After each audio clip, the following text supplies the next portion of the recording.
Literally no one asked me to vlog, so I decided to do it all month long. You'll see me live my life every day of March, so get ready to be bored, cause this is Vlarch. Hi everyone, genuine question for the scientists out there, for the astronomers, for the geniuses of the world. So I guess on April 8th there's going to be an eclipse that's going to happen, and that's very exciting. Eclipses are super cool, but I feel like every time there's an eclipse, everyone's like, oh my god, this is a once in 100,000 year opportunity. No one has seen eclipse for 703,082 and a half years. Then girl, I must have lived 100 lifetimes because I feel like I've seen a lot of eclipses. Like, didn't we just have an eclipse like I feel like during the pandemic there was an eclipse, wasn't there? Still awesome, still exciting, still really cool. And I love outer space, stars and planets and the earth and the universe, and all that is fascinating and way far beyond my realm of understanding because I am just a dum-dum. I don't know, I just feel like these things that happen in outer space, meteor showers, supermoon type things, eclipses and stuff like that, they always are announced with words like once in a lifetime, once every 100 years, and I feel like I've seen a lot of them. So either I am hundreds of years old or someone is lying. Can someone explain that to me? Because I feel dumb, but I feel like I understand what it means when someone says this is a once in a lifetime opportunity. In my mind, I'm literal, and I think that means it's a once in a lifetime opportunity. I don't think it means that it's every few years. So can a scientist explain that to me, or just someone smarter than me, which is probably most of you? Thanks. Okay, I'm editing right now, and I'm gonna toot my own horn for a second. As we all know, I am a big self-deprecator. I am very negative and mean to myself in my own head. It's something that my therapist and I work on. It's also something that you guys help me with often. I get a lot of comments that are like, stop being so mean to yourself, don't be so negative. And one that really hits me and stabs me right in the heart is when people go, your kids can hear you say that stuff. How would you feel if your kids said that about themselves? I'm not gonna start this vlog off crying, but that is what gets me, and that's usually what snaps me out of it and gets me to stop talking negatively. All that to say, it is very rare that I think anything positive or compliment myself in any capacity. However, I think I'm gonna toot my own horn right now because there's been a few times when I was editing where I noticed that I have like not perfect pitch, but like I think I have relative pitch. Now that does not mean that like I sing perfectly on pitch at all. Like I very often sing off key, as we all know. Not only as Miranda, but in real life as myself. Like I'm not singing the right notes and I'm pitchy. However, there's been a few times when I've been editing where I start to sing a song, and then when I go and find the actual song, it's the same pitch. Like I hear it in the correct key in my brain, and oftentimes sing it exactly on the right pitch. For example, in the last vlog that I posted, I was talking about an old vlog that I had done where I edited me smashing open rocks to this classical song. The classical song that's like, I have not listened to that song or thought about that song probably since I edited a video with it last year, and I got the pitch right when I sang it from memory. Now, perfect pitch is when someone can like just name a note, like you could sing a note and a person would be like, oh, that's an A flat. Someone with perfect pitch can hear a pitch and name it. I cannot do that. What's it called when you can sing the correct key from memory? The Leviton effect is a phenomenon where people, even those without musical training, tend to remember songs in the correct key. Oh, it's called pitch memory. I see some people saying perfect pitch is developed at a very early age, and some people saying that it's genetic and you're born with it. But anyway, I know that I don't have it, and I tried to have it and I never did. All that to say, I want to see if I can do it right now. So I'm going to start singing a song and I'm going to check and see if it's the correct pitch. But now I feel like there's pressure. How about a Taylor Swift song? Summer went away, summer went away. I think. Summer went away. Let's sing that one from like musical theater. I mean, there's so many songs to choose from. It has to be one that I know kind of well, I think. Gimme that thing called love. Gimme. Correct. Let's pick an Ari song. I'm gonna do an old school song because obviously I've been listening to her new album on repeat, so that one feels like it's cheating because I listen to it every day, so I'm gonna do an older album.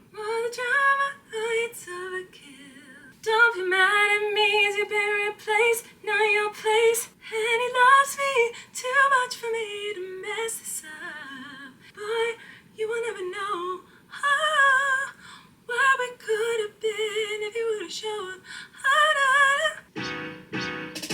Now you finally tell me how you feel. Yes, I got it right. But if you wanna hand up, put your hand up, stand up, tell me how you really felt. You will never know what we could have been if you would have shown. I mean, toot my own horn. Tootie toot. This is a kind of fun game for me, so I'm gonna do another one. I'm gonna do a waitress song. I should know these because I was in this musical. What if when he sees me, I like him and he knows it? Is what if when he sees me, I like him and he knows it? That one I feel like was too easy because I literally was that part. Anyway, it's been fun to play that game, so maybe we can play that game together. Leave in the comments random songs that you think it has to be a song I know, obviously, or I know relatively well, I think, in order for it to work. Is this very common? Maybe this is just something everyone can do. But I'm still gonna toot my horn about it, okay? Because I thought it was kind of cool that I randomly sang a classical song and it was the exact key that the song was in. Okay, goodbye. The twins are being puppies today. Where you going, puppies? What are you doing? Are you a sad puppy? Are you okay, puppy? Are you a sad puppy dog? Oh, a sad puppy. Where's he coming? Come on, puppy.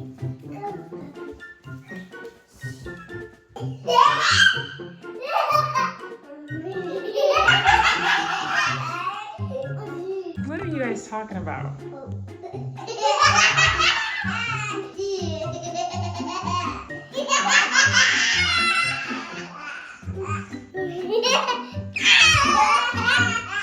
Maisie, what are you guys talking about? What? I got knocked over. Oh no. Oh, my sweet boy. What were you guys saying over there with your secret twin language? What was so funny? I feel left out of the joke. What was so funny, Maisie? I guess they're not gonna tell me. Hello? Yeah. Oh! Yeah, I'm at the hair salon, and the girl who does hair here is like literally just tooting all over the place. Anyway, yeah, sorry. How much does it cost to get your nails done here? $100. Okay, let me see what I got. Here's $100. Thank you.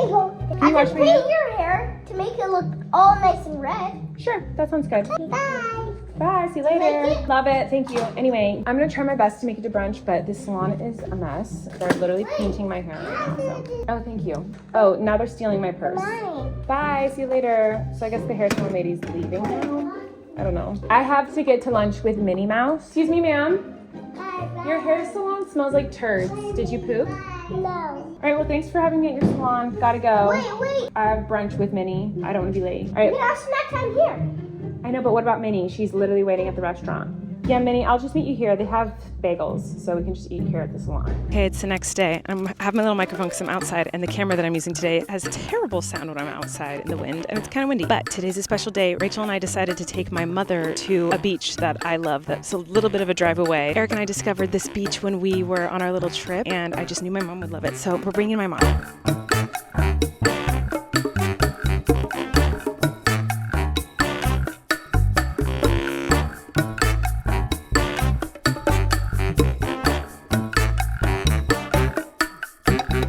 Okay, so the beach looks completely different than the last time I was here. Way less rocks, just totally different. Everything looks so different. Lots of little tiny pebbles. I'll just show you when we get home. I'm too focused on looking at the rocks right now, and we don't have much time, so I'll just show you what I find when I get home. Okay, bye. Hello, I'm home from the beach, and I'm going through my rocks. I'm using my microphone just because I want to, so welcome to the ASMR portion of the vlog. I'm going through and seeing what I got today, if I got anything good. There's a couple cool little rocks in here. It was honestly, I was so disappointed because the last time I went to that beach, it was like honestly so incredible.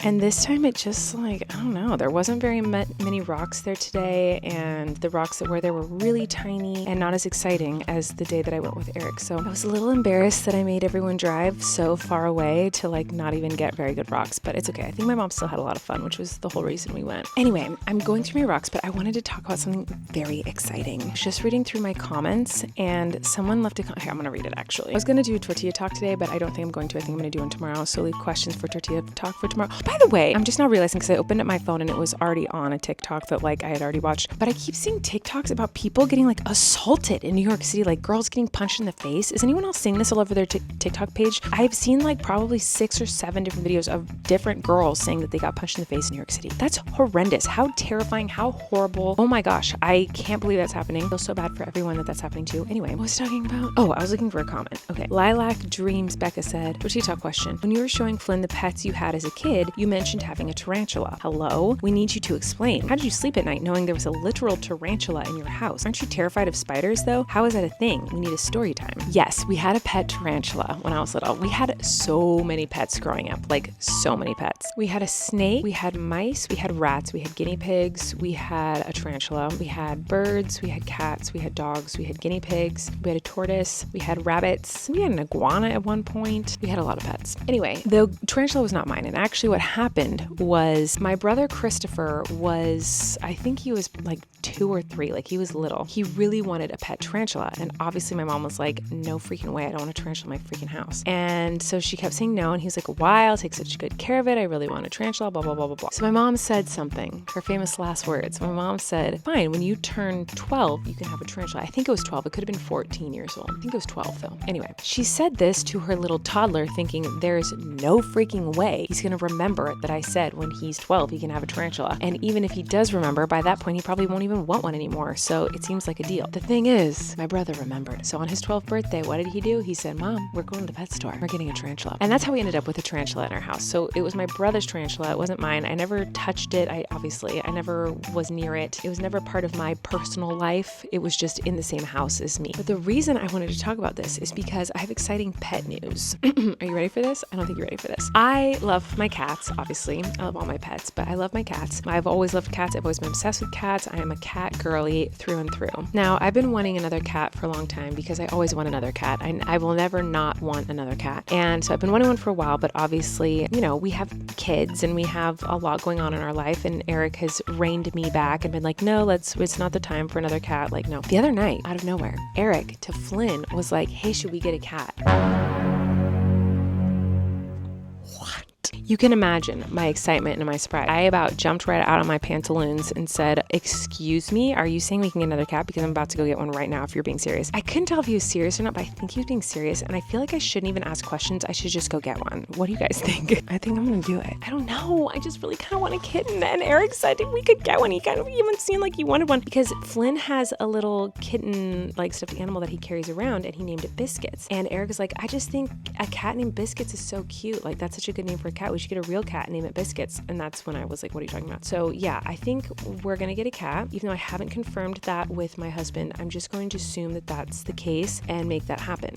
What do we think? Are we all on board with this idea? Is this a terrible idea? I'm on board with this idea. I think it's a great idea. Is this sea glass or agate? But I'm going to focus on this. I'm going to put my kids to bed, and I'll see you guys in a little bit. Okay, even though I'm in the exact same spot, it is much later, and I've organized my little rocks, so I'm going to show you what I got, even though it's not as exciting as it usually is. So up here on the top row are my little agate-y, chalcedony type brown stones. Not that exciting. Next row is more colorful. We've got some jaspers and stuff, but these are probably my favorites. And then we have these tiny little rocks that I feel like will make really good beads, and just all the other little colorful stones. So fun, so cute, so pretty. And then down here we have what I really went to that beach for, which was agate and like this really pretty chalcedony. They call it moonstone here in California, even though it is definitely not moonstone. It's just chalcedony and agate. Last time I went, I found a bunch of this stuff and it was big. I found it everywhere. This time I only found these little tiny speckles. I was hoping to find a bunch of it today and I did not. So it's okay. I'm happy with my little tiny chunks. So here's like the lightest, whitest color that I got, and here's like a little bit of a tanner color, and then a brown, and then the darkest agates that I got. But yeah, this is all I got today. So not too exciting, but I did have a really good time with my mom, my sister, and Abby. So it was lovely, even though we didn't quite get what we were hoping for today. So there you have it. There's my little rock haul to end the evening. I don't feel like there's very much to this vlog. I don't even remember what I vlogged yesterday. I know I didn't vlog much today, but regardless, thanks for watching. Don't forget to leave comments for Tortilla Talk for tomorrow, and I will see you all then. Good night.